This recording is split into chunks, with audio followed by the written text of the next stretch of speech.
Hare Krishna. Hare Krishna. Krishna Krishna Hare Hare. Hare Rama. Hare Rama. Rama Rama Hare Hare.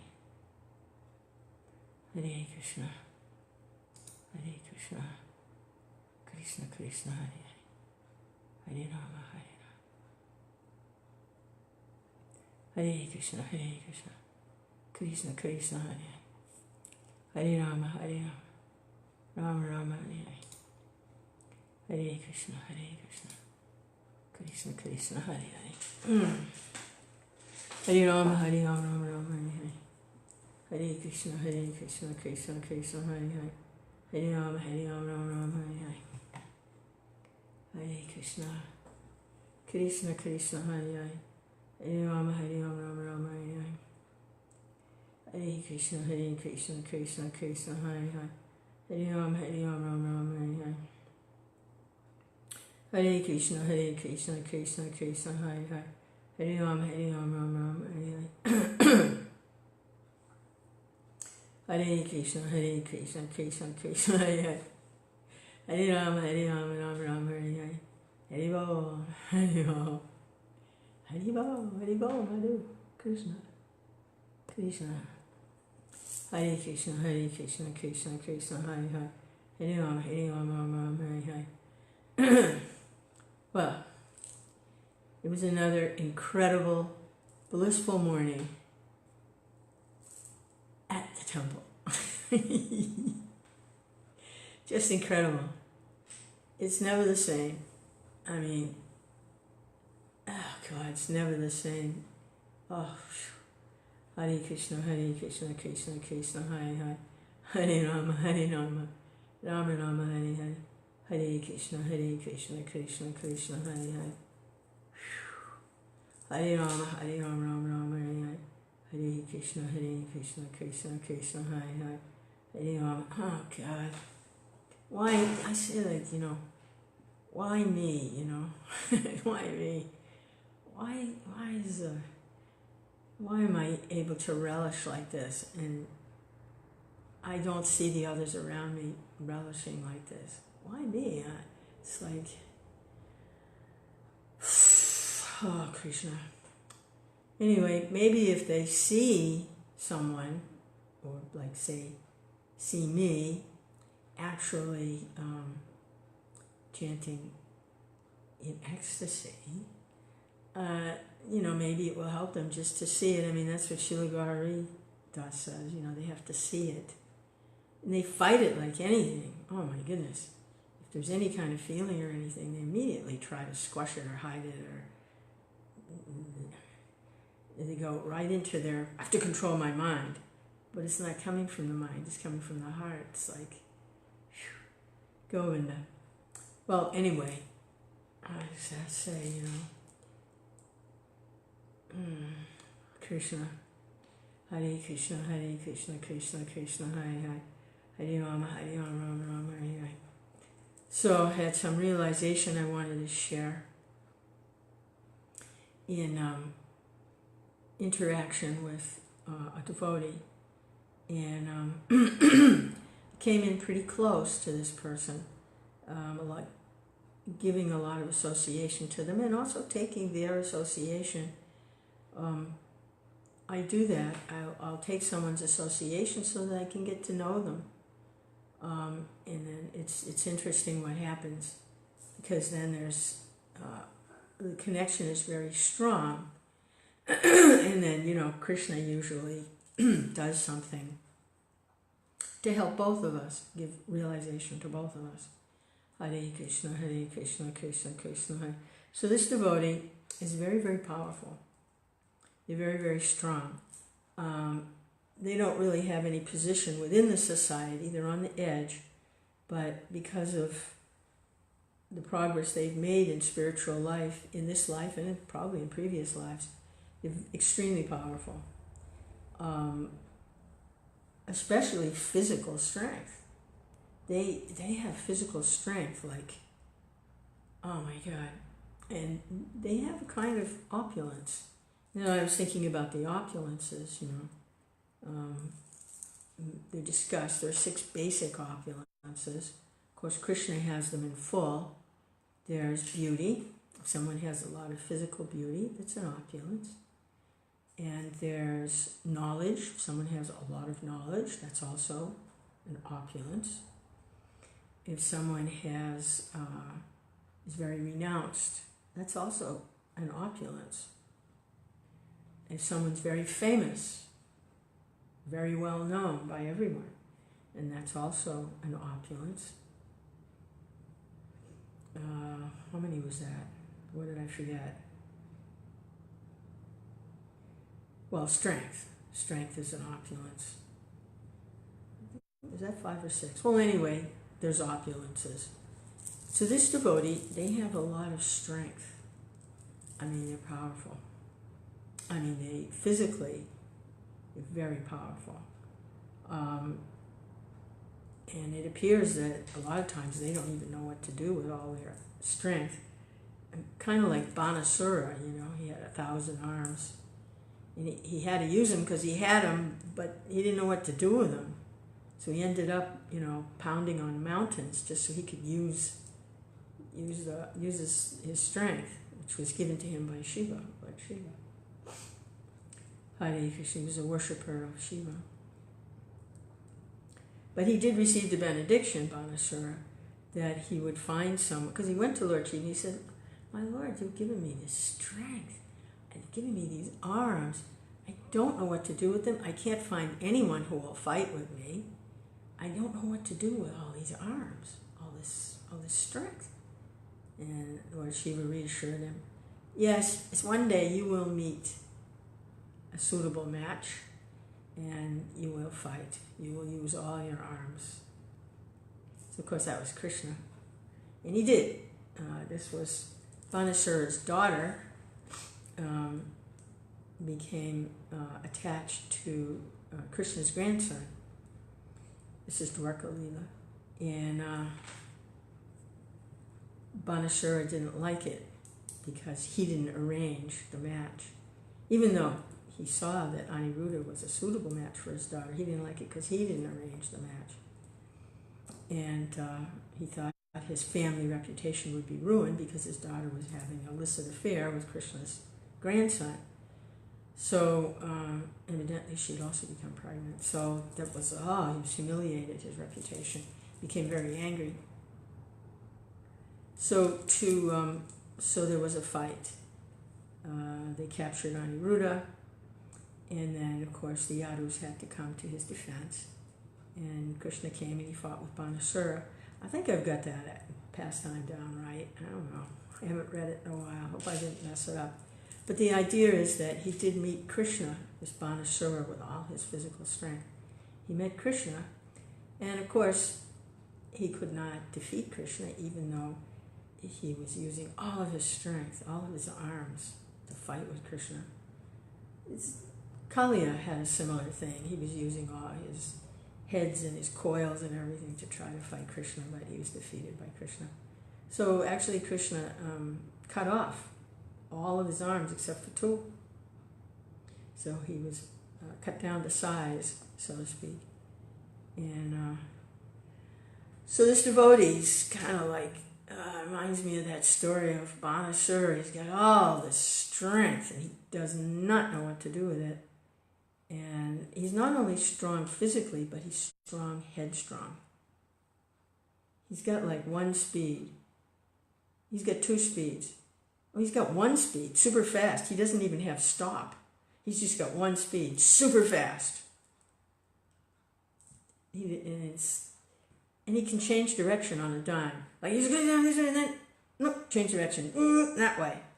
And if anyone was trying to work with him or invested anything in him for going in a certain direction, whatever, it would be lost. Because it's just on a dime he turns. So he's very strong, headstrong and physically strong. And a lot of devotees are afraid of him. That if he were to decide that he was angry at you, he might just like pulverize you and turn you into dust and you'd be in the hospital. Because he does have a history of that. Before he was a devotee, but you know, things can change. If you decide you don't like Krishna and you don't like the devotees, you know, you can go back to where, you know, you were before. So, Hare Krishna. Jai Prabhu. So I came in close to this devotee, and then they changed direction. And just overnight, you know, they're going in the other direction. But we were at a gathering last night. It was we were reading Krishna book, and this devotee was there, and he remained silent, like completely red-faced. Looked like he was going to explode any minute. He was trying to hold all his whatever his energy in because he didn't know what to do with it. And he was just holding it in, holding it in. He wouldn't chant. He wouldn't read. Wouldn't talk to anybody. He was just like a time bomb going off in the back of the room, just ready to explode. And, you know, I saw him back there, and, like, you know, his eyes were like fire red.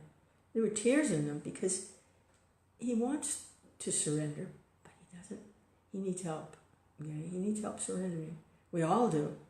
But he has this pride also that he's strong, and he knows, and everybody else is stupid. That's the thing. With this opulence of strength, just like any of the opulences, fame, money, physical beauty, renunciation, knowledge, they're all opulences. If someone is endowed with one of these opulences, they can develop the attitude that everyone else is stupid and weak. They develop this kind of pride and this opulence. It's an intoxication. You become intoxicated by this opulence. Somehow or other, they have this opulence. Maybe through karma, or maybe Krishna's arrangement to bring them to the point of blowing up and then being able to surrender. I don't know. But whatever. I've seen that with people who have strength. If somebody is kind and gentle, they think they're weak and stupid. They really do. And it just makes them even more intoxicated with their power. If someone's kind and gentle, it like feeds this sense of how great they think they are. When really, like, this person also has a lot of knowledge about how to do things, how things work. And that's also, you know, intoxicating. Everybody else is weak because they don't have my physical strength like I do. And they don't have this knowledge that I have of how to make things work in the world. So they're stupid. They're weak and they're stupid. They're weak and they're stupid. So, you know, it came to a head last night, and I did the unthinkable. I chastised him in front of everyone. And he got away with it. Believe it or not, I got away with it. Because it wasn't me. What came out, I didn't even think about. It came from, it must have been Krishna's mercy on this person. Because no one else will talk to him like this. Because they're actually afraid of him. So we were sitting down, we had a little Krishna book reading and some kirtan. We were taking prasadam, starting to take prasadam. It must have been about 8 or 8:30 at night. Yeah, it's a little late to take prasadam, but so what? It's prasadam.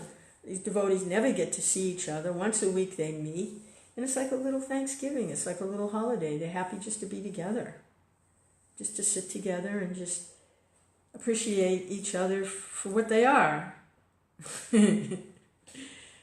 But this devotee couldn't do that because they've been fuming and fuming with all their, because they know so much and they're so powerful and everybody else is stupid. So we're all sitting down to take prasadam. The devotee comes up and he says, you know, you shouldn't be taking prasadam this late, you shouldn't be eating this late at night.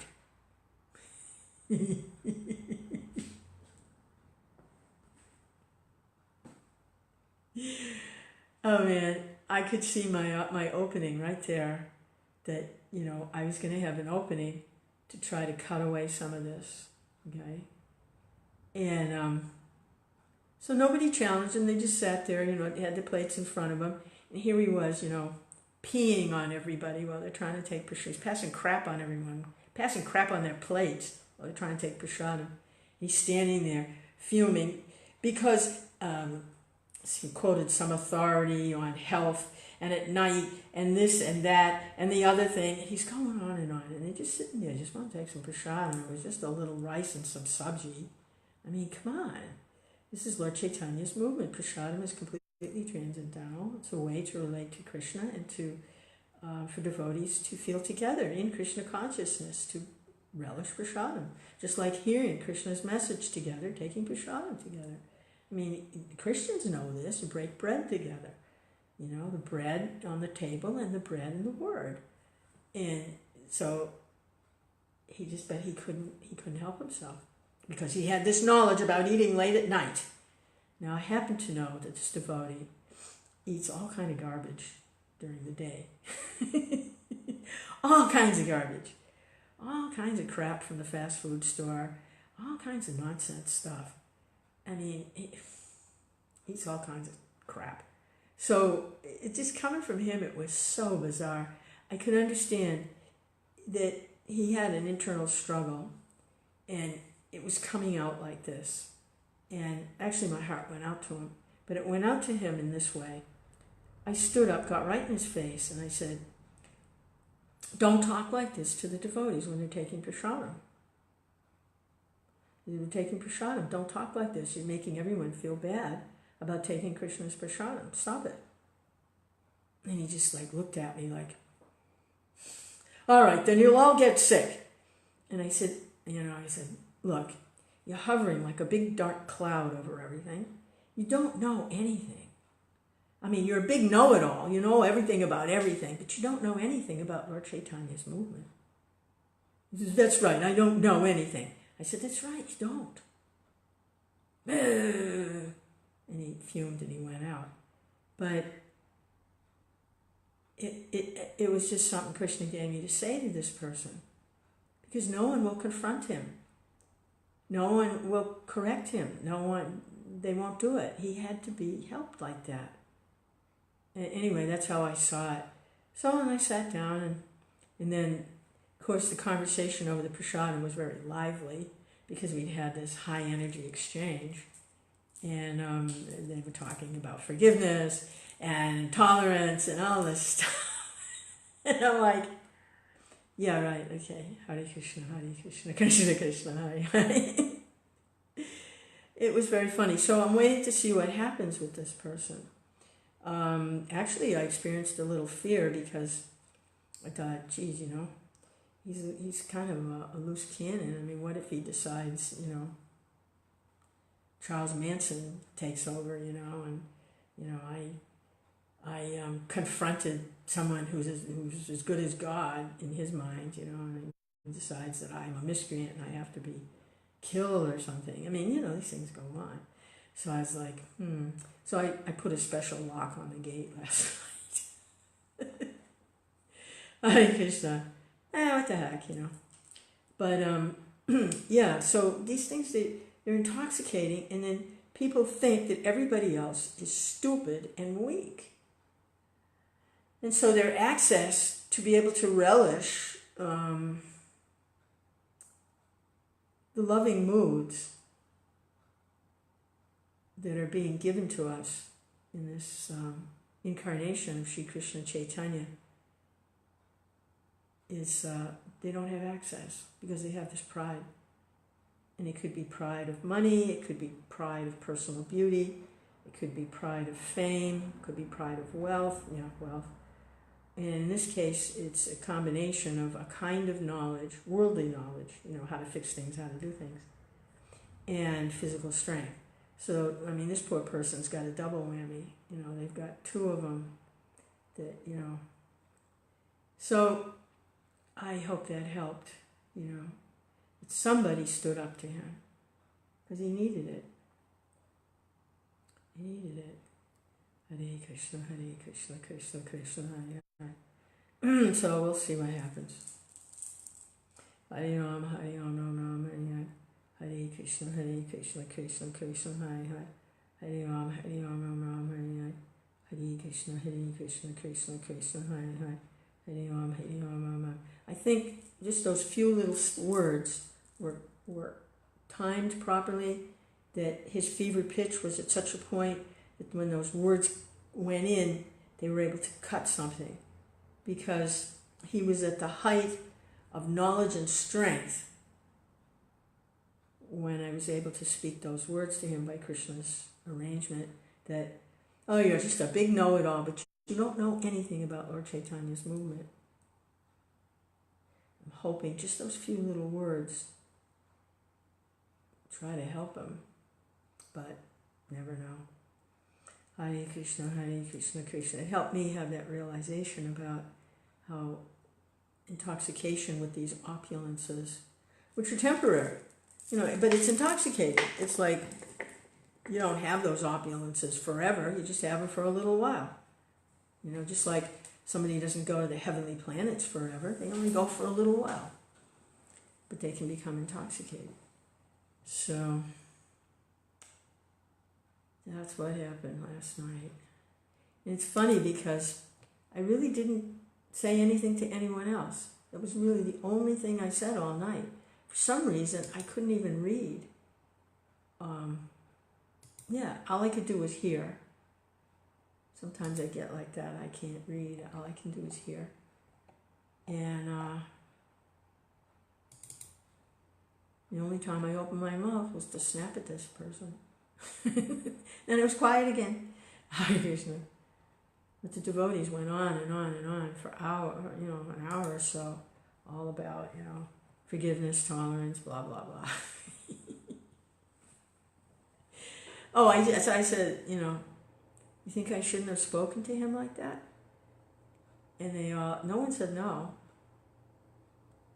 They were quiet. No one said no. But we were able to take prasadam nicely together, and it really felt like a little family. And even what happened with this person, they're also a family member. Sometimes this happens in families, There's some harsh words that are spoken, but it wasn't malicious. I was not being malicious on my part. I was just looking for an opening, try and cut away at this. Well, anyway, that's what happened. Chaitanya Charitamrita, this is Adi Leela 3, chapter 3, the external reasons for Lord Chaitanya's appearance. And we're reading text 92. Advaita Acharya, Jai Jai Shri Chaitanya Jai Nityananda Jai Advaita Chanda Jai Gaura Bhaktivinoda. Advaita Acharya Goswami is an incarnation of the Lord as a devotee. His loud calling was the cause for Krishna's incarnation. Loud calling. Loud calling. Loud calling. Loud. 93.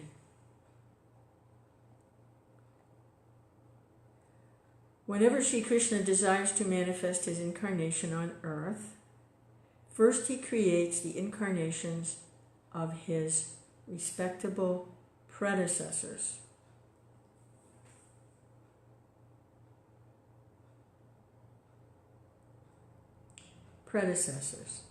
So we know Advaita Acharya is a senior to Chaitanya Mahaprabhu. And in the word for word, Prabhupada translates group of respectable predecessors from the Bengali of Guru Vargara. So predecessors would be like maybe previous acharyas, something like that. He creates the incarnations of his respectable predecessors. Yeah, we see that with Madhavendra Puri. He appeared before Chaitanya Mahaprabhu.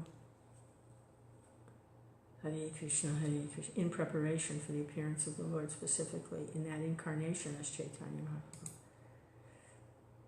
Hare Krishna, Krishna Krishna, Hare. Because Madhavendra Puri was enriched with the conjugal mood of Godhead, which was what Lord Chaitanya is specifically the embodiment of, specifically. So, 94.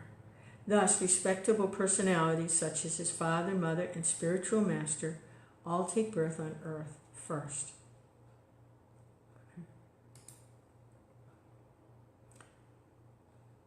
This is 95. Madhavendra Puri. Ta-da! See, I'm on. Madhavendra Puri, Ishra Puri, Srimati Sachimata, and Jagannath Puri Mishra all appeared with Advaita Acharya. Yeah, so that's interesting. They all appeared at the same time as Advaita Acharya. Advaita Acharya is actually the incarnation of Krishna. Krishna, and they all appeared at the same time. Prabhupada has a small purport here. Whenever the Supreme Personality of Godhead descends in his human form, he sends ahead all his devotees who act as his father, teacher, and associates in many roles. Such personalities appear before the descent of the Supreme Personality of Godhead. Before the appearance of Lord Sri Krishna Chaitanya Mahaprabhu, there appeared his devotees like Madhavendra Puri. His spiritual master, Sri Ishwara Puri. His mother, Srimati Sachi Devi. His father, Jagannath Mishra. And Sri Advaita Acharya. And why Advaita Acharya? Because he's the incarnation of a devotee. And what is this devotee doing? He's calling out loudly for the appearance of the Lord. Madhavendra Puri is demonstrating and exhibiting uncommon activities, setting the way for the mood of conjugal love in Godhead. His spiritual master, Ishwara Puri, is playing the role of his spiritual master and is initiating him into the ecstatic worship of the holy names.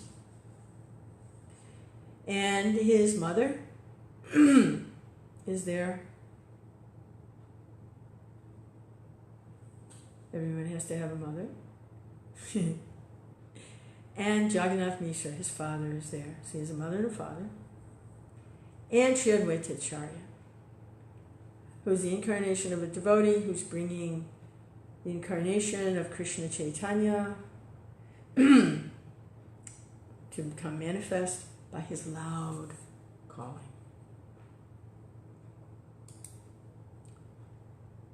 He's Krishna himself, but he's playing this part of a devotee of Krishna. 96. Advaita Acharya having appeared, he found the world devoid of devotional service to Sri Krishna because people were engrossed in material affairs. Yeah, like what else is new, right? People are engrossed in material affairs because that's what's going on in the material world. It's a material world, people are engrossed in material affairs. But they were devoid of devotion to Krishna. In other words, love of Godhead was not there.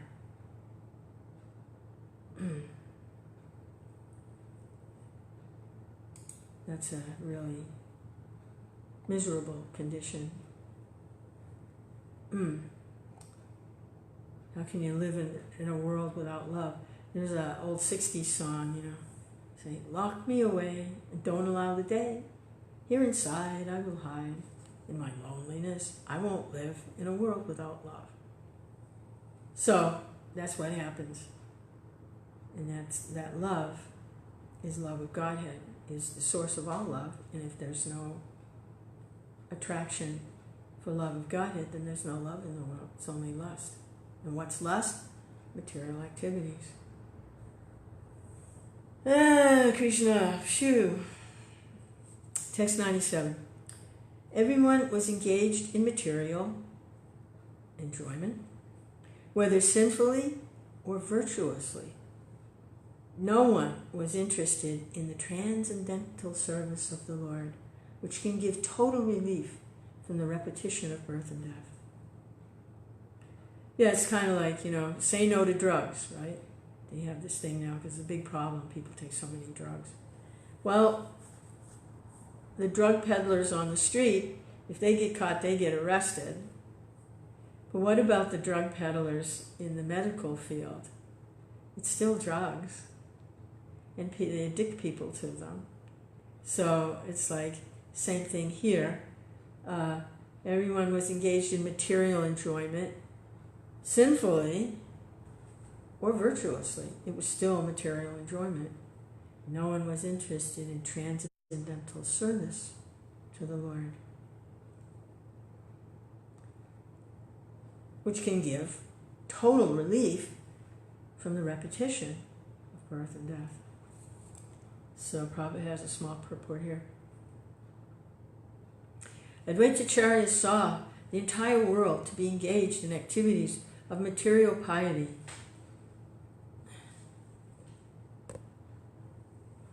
Without a trace of devotional service to Krishna, or Krishna consciousness anywhere. The fact is that in this material world there is no scarcity of anything except Krishna consciousness. Material necessities are supplied by the mercy of the Supreme Lord. We sometimes feel scarcity because of our mismanagement. But the real problem is that people are out of touch with Krishna consciousness. Everyone is engaged in material sense gratification, but people have no plan for making an ultimate solution to their real problems, namely birth, death, old age, and disease. These four material miseries are called bhavarog, or material diseases. They can be cured only by Krishna consciousness. Therefore, Krishna consciousness is the greatest benediction for human society. I mean, it's right there in everyone's face, Try to enjoy the material nature, but it's plagued. See? It's plagued. There's birth, there's death, there's old age and disease. But because they have no choice, so to speak, then they just go, oh, so what? Like, I was walking on the beach with my father, rest in peace. This was several years ago. And we were walking along the beach. It was so nice to be able to spend time with him in his old age. He really got sweet in his old age. We passed by a young couple. They were sitting on a blanket, on the shore. The ocean's there, and they're sitting in the sand, like so many people are sitting. And he was a young guy, and he was smoking a cigarette. So my father has a lot of love in his heart, and he gets in people's face too with it. So he stopped. We stopped, and he said to the young man sitting there on his blankets, he says, "Why are you smoking? You know it's not good for you. Why are you smoking?" And the young guy said, "Well, I'm going to die from something. What's the difference? I enjoy this, so I'll do this." Because he had no access to anything else to enjoy except material activity, even though they know that it has an end, and it may, even bring about disease or death even. But they have to try to enjoy something, and they have no choice, no access to a higher taste. So, they've got this, they'll do this. What's the difference? I'm going to die anyway, either today or tomorrow. And I enjoy doing this. There was a woman also. I had a little flower business in the 80s. I used to go to the wholesaler to pick up the flowers for my flower stand. And she, one day she had a heart attack. And they rushed her to the hospital, and they had to do the clean out the arteries, you know. They put a balloon inside the arteries, and because there's so much cholesterol or plaque or whatever it is inside the arteries, the blood can't flow, so they have a heart attack. So they put this balloon in there, and it pushes. It doesn't take the plaque out. It just squishes the plaque up against the insides of the arteries, and it opens up the arteries so the blood can flow again. So she had to have that done. And then a couple of weeks later, she was back at work. Maybe a month later, she was back at work. And she was saying how she couldn't do any of the things that she liked to do. She couldn't eat her bacon and eggs in the morning. She couldn't smoke a cigarette. And those were the things that she'd done all her life. And she really loved doing those things. And so for her, she was saying, it's like life isn't worth living. I can't do the things that I enjoy. So that's the situation. People become engaged in material activities even though they know that the result of it is going to cause some pain and suffering. They do it anyway because they don't have anything else. So this is what Lord Advaita Acharya saw when he appeared. He saw that people were engaged in these material activities. Sometimes sinfully, and sometimes with the sanction of the religious Vedic arrangements. But it was still material activity, and there was no devotional service to Krishna, which means there was no higher taste. It was all material. That's all he saw. He didn't see even a trace of Krishna consciousness or a trace of the transcendental devotional service to the Lord. Didn't see a trace of it. Hare Krishna, Krishna Krishna, Hare Hare, Hare Ram, Ram, Hare Hare. So Prabhupada says this can only be cured by Krishna consciousness. Therefore, Krishna consciousness is the greatest benediction for human society. Sometimes I see people that are focused on the suffering. They're good people. They're kind-hearted people. And they've suffered themselves. And they know how miserable suffering is. And they see other people are suffering. And they want to help them with their suffering. So they focus on the suffering.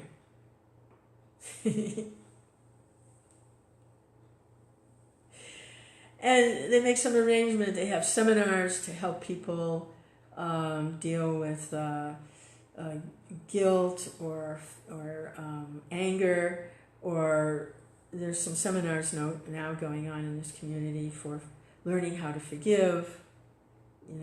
Seminar, learn how to forgive, because there's a lot of suffering if people hold grudges. So to try to learn how to forgive, which it has its place. Certainly it has its place. If you're sick, you can go to a doctor. It has its place. However, Prabhupada says here, Krishna consciousness is the greatest benediction.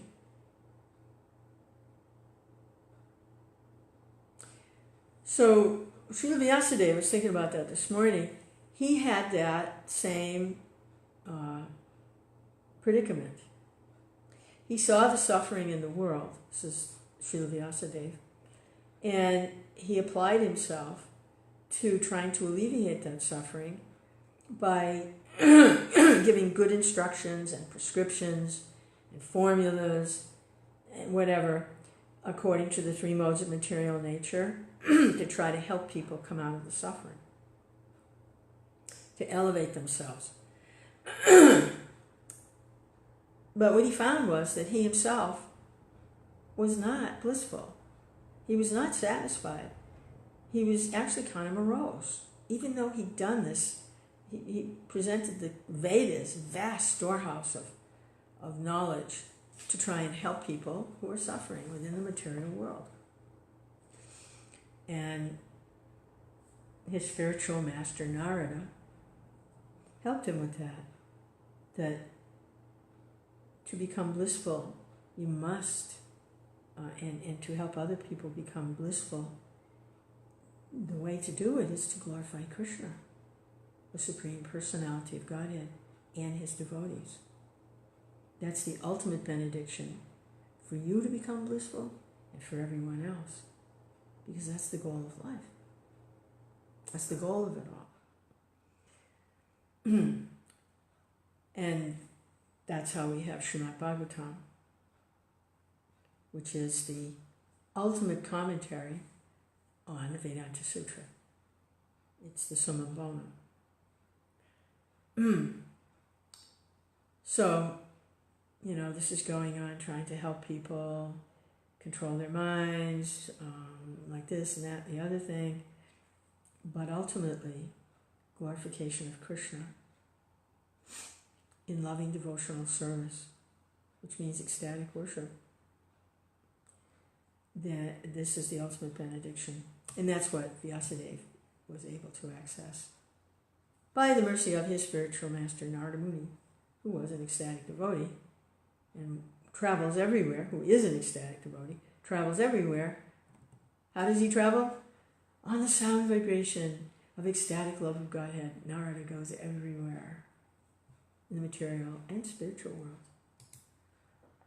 Krishna's absorbed in love of Godhead. Text 98. Seeing the activities of the world, the Acharya felt compassion and began to ponder how he could act for people's benefit. It was a deplorable situation. How he felt compassion. Well, he's an incarnation of Krishna, and he was feeling compassion. So there's a lengthy purport here. Prabhupada goes. Jai Srila Prabhupada. This sort of serious interest in the welfare of the public makes one a bona fide acharya.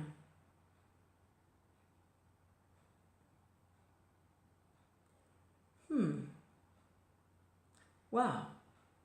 Didn't expect that from that verse. But there it is. This sort of serious interest in the welfare of the public makes one a bona fide acharya. An acharya does not exploit his followers. Since the acharya is a confidential servitor of the Lord, his heart is always full of compassion for humanity in its sufferings. Okay, here it comes. Here he comes, Jai Srila Prabhupada. Because Prabhupada is such a bona fide acharya. Hare Krishna. Hare Krishna. He knows that all suffering is due to the absence of devotional service to the Lord. And therefore he always tries to find ways to change people's activities, making them favorable for the attainment of devotion. So that's an acharya. Always tries to find ways to change people's activities, making them favorable for the attainment of devotion. That's an acharya.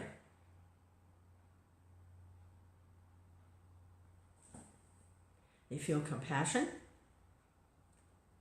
They're a confidential servitor of the Lord. And he knows that all suffering is due to absence of devotion to the Lord. Therefore, he tries to find ways to change people's activities to make them favorable. For what? Becoming rich? No.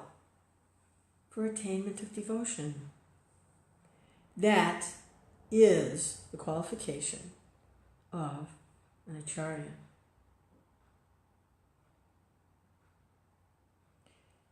Oh, here comes something else. Wow. Although Shri Advaita Acharya Prabhu himself was powerful enough to do the work as a submissive servitor, because he's incarnated as a devotee of the Lord, He thought that without the personal appearance of the Lord, no one could improve the fallen condition of society. Hare Krishna.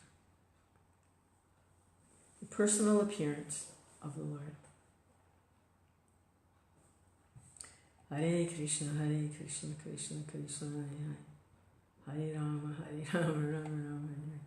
In the grim clutches of Maya, the first-class prisoners of this material world wrongly think themselves happy, because they are rich, powerful, resourceful, and so on. Yeah, they've got some opulences, material opulences. These foolish creatures do not know that they are nothing but play dolls in the hands of material nature, and that at any moment material nature's pitiless intrigues can crush to dust all their plans for godless activities. Now it happens. Such foolish prisoners cannot see that however they improve their position by artificial means, the calamities of repeated birth, death, disease, and old age are always beyond the jurisdiction of their control. Oh, but they try. Yeah, they try. They try to control for avoiding death, disease, and old age. They try. But as soon as they accept birth, they get the whole package. So they want birth, but then they don't want all the other stuff, but it's all connected.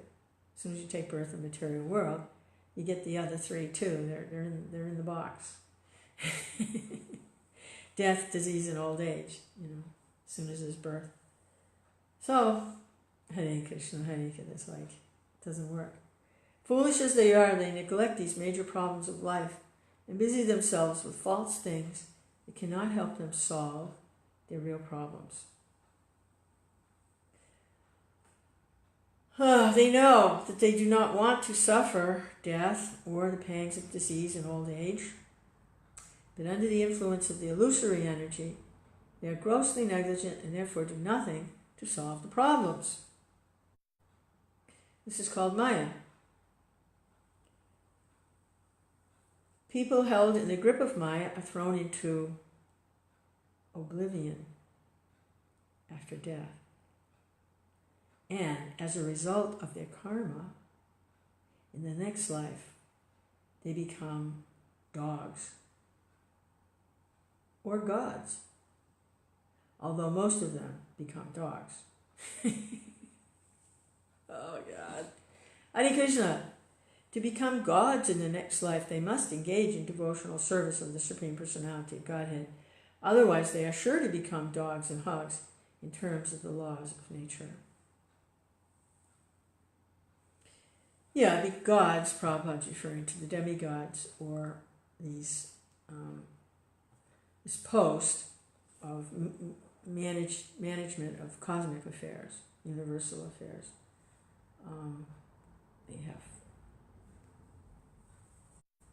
They're situated in such a way that they're very powerful like that.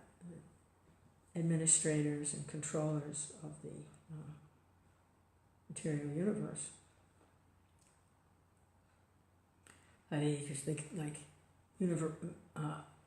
The government of the universe. They get situated in the government post of the universe where they have control of the elements. I mean, we see it on a small scale here. We're benefiting from electricity. Well, there's an electric company and there's the president of the electric company, right? And you pay so much per month for being able to use the electricity. Well, demigods are like that too. Hare Krishna, they're in charge of these different departments. So instead of just the electric company, it's the water company, the air company. So they're in charge like that. They're the highest official in the high officials in the management of the universe. Hare Krishna, Krishna Krishna, Hare Hare. So to achieve that post is not a simple thing. And they are actually devotees. Because someone who tries to manage and control on that level, who isn't a devotee, is automatically a demon. And the Bhagavatam describes what happens when they try to take over. Hiranyakashipu tried to take over the universe. There are others who became very, very powerful, actually tried to take over management on this high level, and they weren't devotees of the Lord, so they were demons, and they had to be ousted because they were causing disturbances for the progressive march of back to Godhead. So, mostly Prabhupada says they become dogs and hogs if they're engaged in simply material activities under the spell of Maya. They lose the human form of life, become a dog or a hog. Hare Krishna, Krishna Krishna, Hare Hare. The third-class prisoners, being less materially opulent than the first-class prisoners, endeavor to imitate them, for they also have no information of the real nature of their imprisonment. This isn't just about liberation. This is about devotional service to Krishna, but describing a situation when there's no devotion to Krishna. But it's not about liberation. Liberation is automatically there for a devotee. If they develop their loving relationship with the Lord, liberation is all automatic. It's not about getting liberation, because that's another kind of distraction. It can be another kind of distraction, and missing the point of love of Godhead. It can be a distraction. So, no information of their real imprisonment. Thus, they are also misled by the illusory material nature. These are third-class prisoners. The function of the Acharya, however, is to change the activities of both the first-class and third-class prisoners for their benefit. Now that's if you meet a real Acharya, is to change activities of both the first-class and third-class prisoners for their real benefit. The first-class prisoner might not think they're actually a prisoner if they have some opulence, some material opulence. They get intoxicated by that. They may not even acknowledge that they're a prisoner still, if they don't have this ecstatic love of Godhead. Oh God, Hare Krishna. That's if you meet a real Acharya. Hare Krishna, Hare Krishna. Krishna Krishna, Hare Hare. You know, these principles are there in Prabhupada's books. And if we see someone who is acting like this, as being described here by Srila Prabhupada, then, we should know that we've got an Acharya. You've met an Acharya. And we should hear from them. Learn something from them. Hare Krishna, Hare Krishna. It's like, I love to hear from Srila Gaur Haridas, because I see that he fits these descriptions here. The function of the Acharya, however, is to change activities of both the first-class and third-class prisoners for the real benefit. This endeavor makes him a very dear devotee of the Lord, who says clearly in the Bhagavad Gita that no one in human society is dearer to him than a devotee who engages in his service. By what? By finding ways to preach the message of Godhead for the real benefit of the world. Okay, here we go. The so-called Acharyas of the age of Kali are more concerned with exploiting the resources of their followers than mitigating their miseries. Yeah. Hare Krishna, Krishna Krishna, Hare Hare, Hare Rama, Rama, Hare Hare. But Sri Advaita Prabhu, as an ideal acharya, was concerned with improving the condition of the world situation. That's really tricky stuff, you know. It's very tricky. Exploiting the resources of their followers. They're mitigating their miseries. It's kind of like a person can go on chanting the Hare Krishna Maha Mantra for hundreds and hundreds and hundreds and thousands of lifetimes and not make any advancement. No real advancement.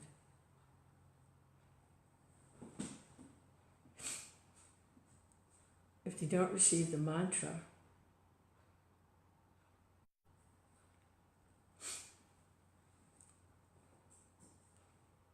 from the actual acharya, they can chant for a long time. Chant, chant, chant, chant, chant, chant, chant, chant, chant, chant, chant, chant, chant, and not make any real advancement. So similarly, someone can give and give and give and give and give money, give time, give. They can work themselves to death till they're nothing but skin and bones, dragging things around for a so-called acharya.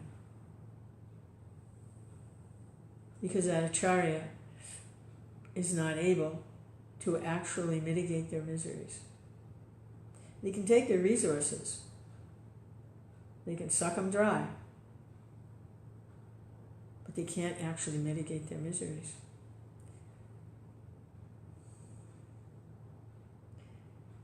Yeah.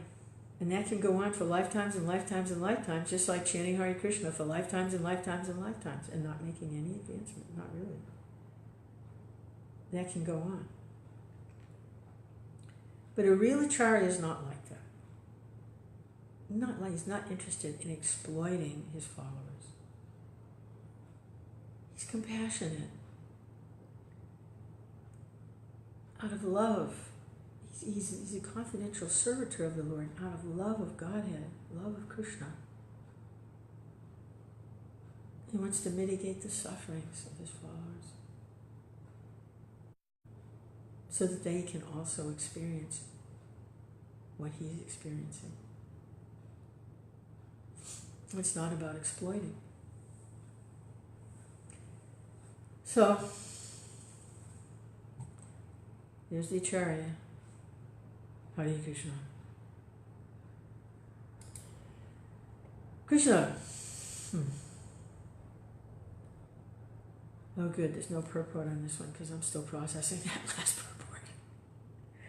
Text 99. Okay, Advaita Acharya thought, if Sri Krishna were to appear as an incarnation, he himself could preach devotion by his personal example. Yeah. In other words, Advaita Acharya is actually Krishna. And it said in the previous verse that he was powerful enough to actually introduce devotional service into the world. But if Krishna appeared himself,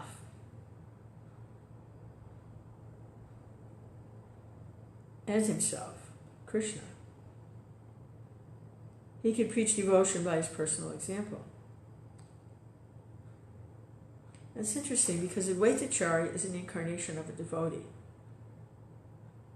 And Lord Chaitanya, here's the difference, is Krishna acting like a devotee. Krishna, Chaitanya, is not an incarnation of a devotee.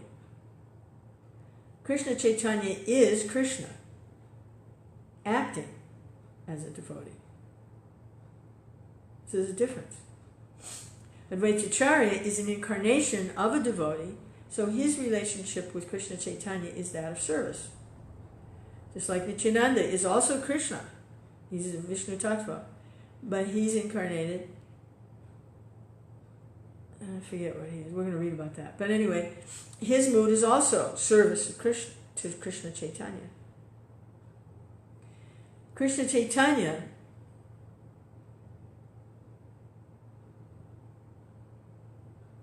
is Krishna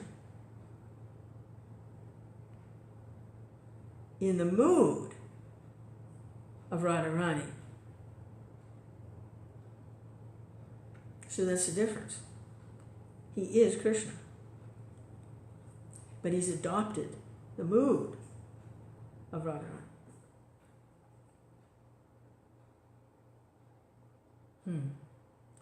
Hare Krishna. So that verse.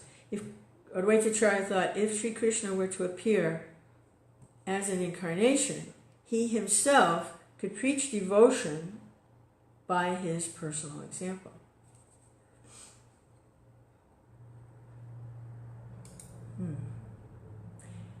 100. In this age of Kali, there's no religion other than the chanting of the holy name of the Lord. But how in this age will the Lord appear? As an incarnation. See, the Lord hasn't appeared yet. Advaitacharya is incarnated as a devotee of Krishna. Yeah. And he's thinking if Krishna were to appear himself, he could show the path of devotion better than he himself. In other words, it is going to take something even more powerful, because whenever there's a decline of religious practice and a predominant rise of irreligion, Krishna himself descends. So Advaitacharya is an incarnation of a devotee of Krishna. He's Krishna, but he's an incarnation of a devotee. So he's thinking, we actually need Krishna himself here to do this. And he sees that to establish religious principles, that's the mission of Krishna when he comes, is to establish religious principles, that there's no other religion in this age other than the chanting of the holy name of the Lord. So then he's wondering, how in this age will the Lord appear as an incarnation? In previous ages he appeared as, Krishna in Vrindavan, and then the pastimes in Dwarka, like that. And he's appeared as the Matsya incarnation, the Kurma incarnation, the Buddha. I mean, he's had many different incarnations in the past. How is he going to appear in this age, when the only form of religion is the chanting of the holy name? How's he going to do that? Establish that religious practice. How's he going to do that?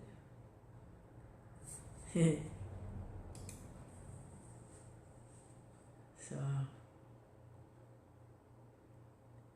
then he thinks, 101, I shall worship Krishna in a purified state of mind. I shall constantly petition him in humbleness. So this is the devotee. Worships Krishna, purified state of mind, and constantly petition him in humbleness. Wow. Text 302.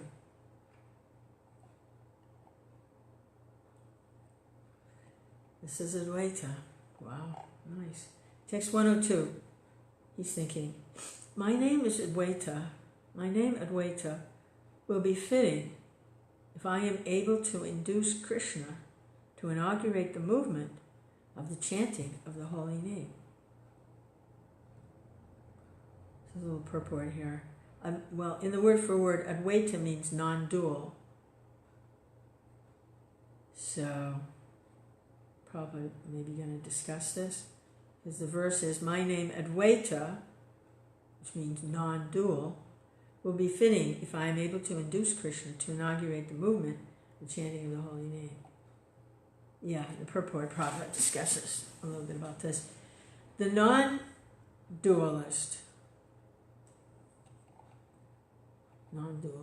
the non-dualist Mayavadi philosopher, who falsely believes that he is non-different from the Lord, is unable to call him like Advaita Prabhu. Okay, so non-dual for the Mayavadi means It's all one. I'm one with the Lord. There isn't two of us. That's why they have no access to devotional service, because devotional service means there's a me and there's a you. But they say there's no me and there's no you, it's just all one. There's no me, there's no you, it's just all one.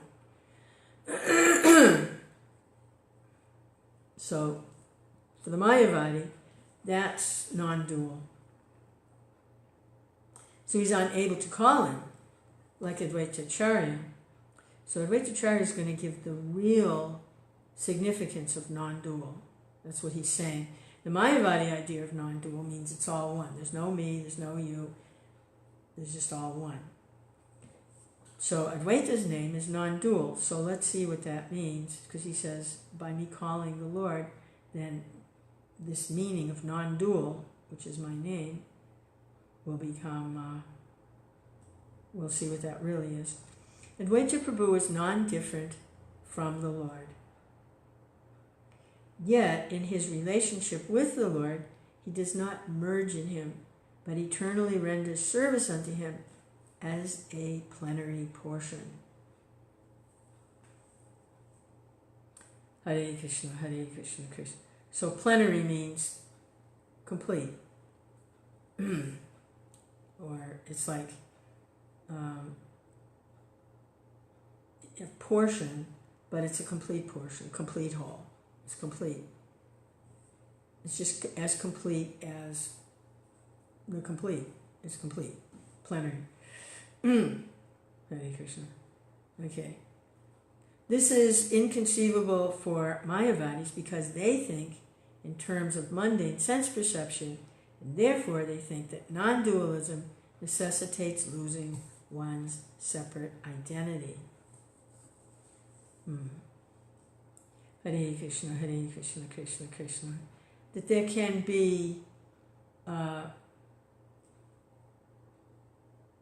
forms, spiritual forms, within the spiritual environment that are non-different from the spiritual whole, the spiritual form that's non-different. It doesn't mean it's the same. It doesn't mean to give up a sense of individuality. Have the spiritual form. Hare Krishna, Hare Krishna, Krishna Krishna, Hare Hare, Hare Rama, Hare Rama. Mind-boggling, right? It is clear from this verse, however, that Advaita Prabhu, although retaining his separate identity, is non-different from the Lord. Hare Krishna, Hare Krishna, Hare Krishna. Okay, yeah. Sri Chaitanya Mahaprabhu preached the philosophy of inconceivable, simultaneous oneness with the Lord and difference from Him. In other words, you never lose that sense of me and you.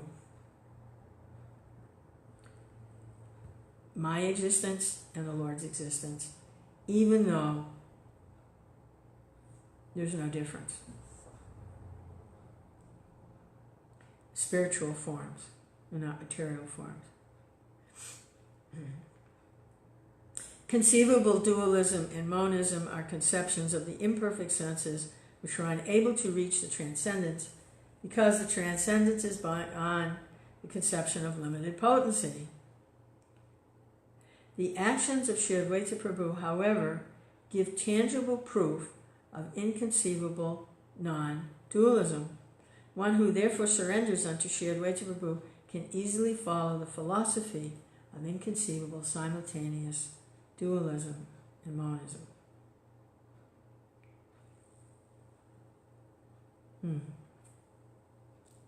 Hare Krishna, Hare.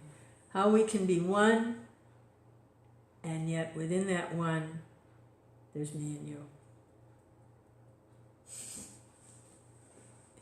Hare Krishna, Hare Krishna, Krishna Krishna, Hare Hare, Hare Rama, Hare Rama, Rama Rama, Hare Hare, Hare Krishna, Krishna Krishna, Hare Hare, Hare Rama, Hare Rama, Rama Rama, Hare Hare.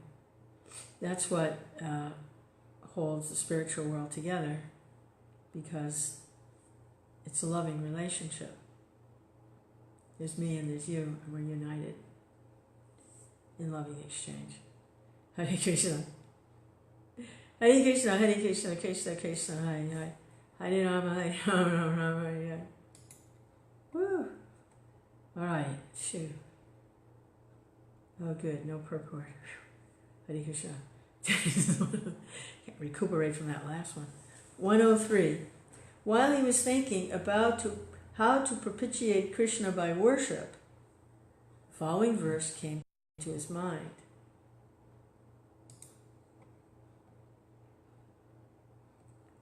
It's a verse from the Gautamiya Tantra. See, Lord Chaitanya hasn't appeared yet, but Advaitacharya knows that the religion of this age is the chanting of the holy name, and that the Lord himself has to appear, so he's wondering, how is he going to do this? So, this is a verse from the Gautamiya Tantra, and this is what came to Advaitacharya's mind. Sri Krishna, who is very affectionate toward his devotees, sells himself to a devotee who offers him merely a tulasi leaf and a palmful of water. Krishna. Whoa, shoo, Krishna. Read that one again.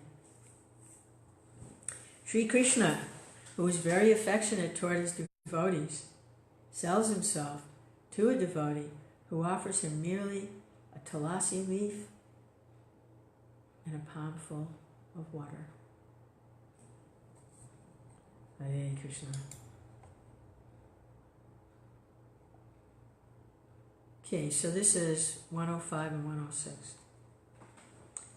Advaitacharya considered the meaning of this verse in this way. Not finding any way to repay the debt he owes to one offers him a tulasi leaf and water, Lord Krishna thinks, there is no wealth in my possession that is equal to a tulasi leaf and water.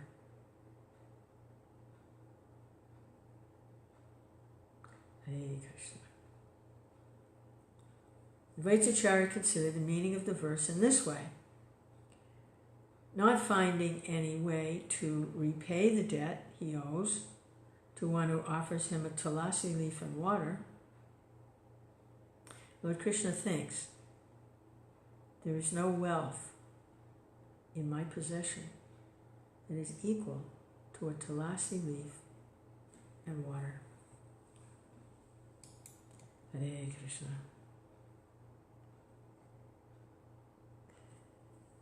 Text 107. Thus, the Lord liquidates the debt by offering himself to the devotee.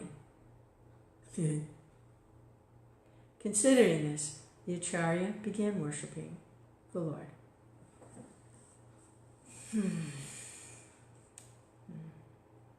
That was why I believe it was when Sudam Brahman was visiting Krishna in Dwarka.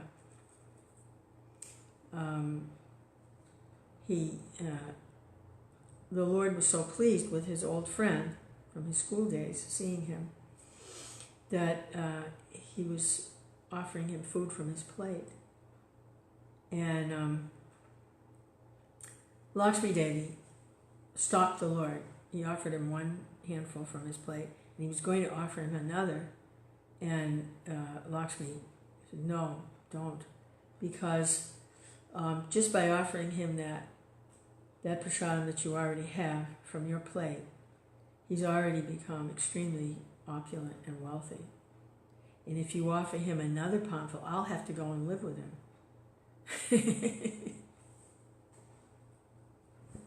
So stop right there, because I want to stay with you, Krishna. I don't want to go with Ram. I want to stay with you. So we see that here too, that dynamic of spiritual activity. The Lord liquidates the debt by offering himself to the devotee because he can't repay the debt.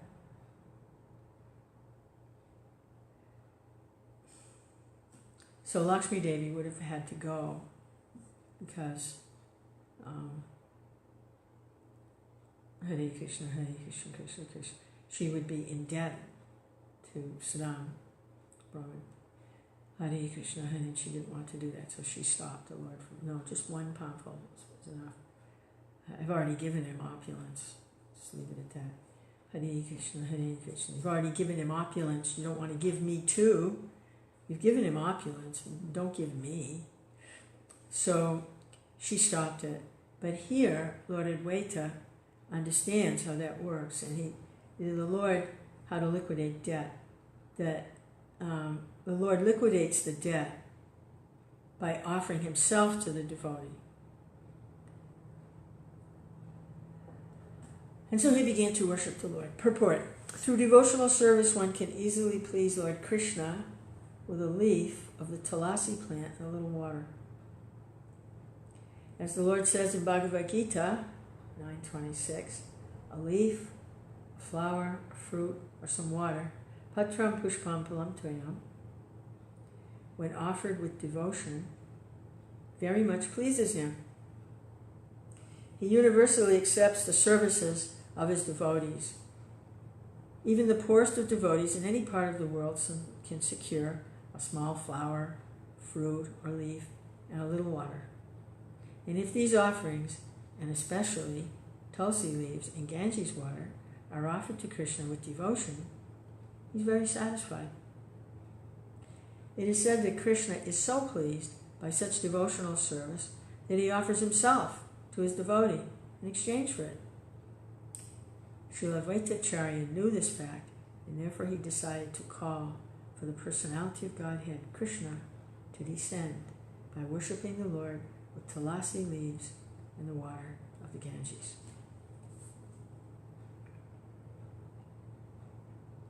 Hare Krishna, Krishna Krishna, Hare Hare, Hare Rama, Rama Rama, Hare Krishna, Hare Krishna.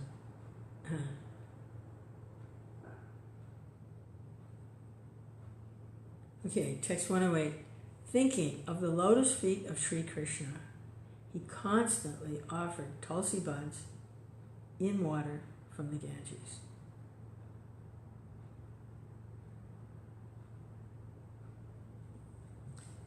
What was his goal? To achieve Krishna. Krishna to appear. That was his only reason.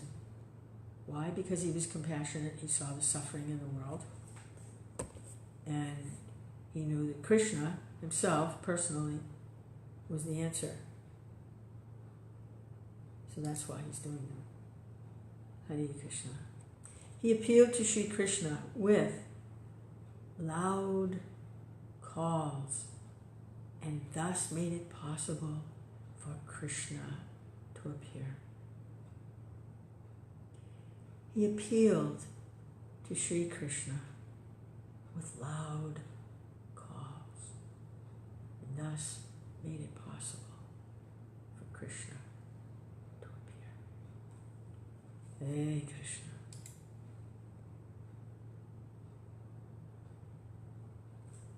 Text 110. Therefore, the principal reason for Sri Chaitanya's descent is this appeal by Advaitacharya. The Lord, the protector of religion, appears by the desire of his devotee. Oh yeah. Oh yeah. Oh yes. That is very, very significant verse. That's really significant. The principal reason for Sri Chaitanya's descent is this appeal by Advaitacharya.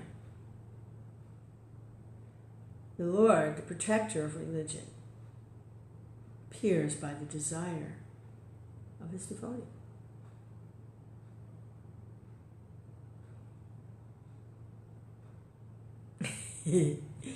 Krishna. Oh yeah. It's just a few more verses, so hey, just well, no. I'm going to stop here because the next verse has a huge purport. So I'm going to stop right there. It's a good place to stop. Principal reason for Sri Chaitanya's descent is this appeal by Advaitacharya. The Lord, the protector of religion, appears by the desire of his devotee.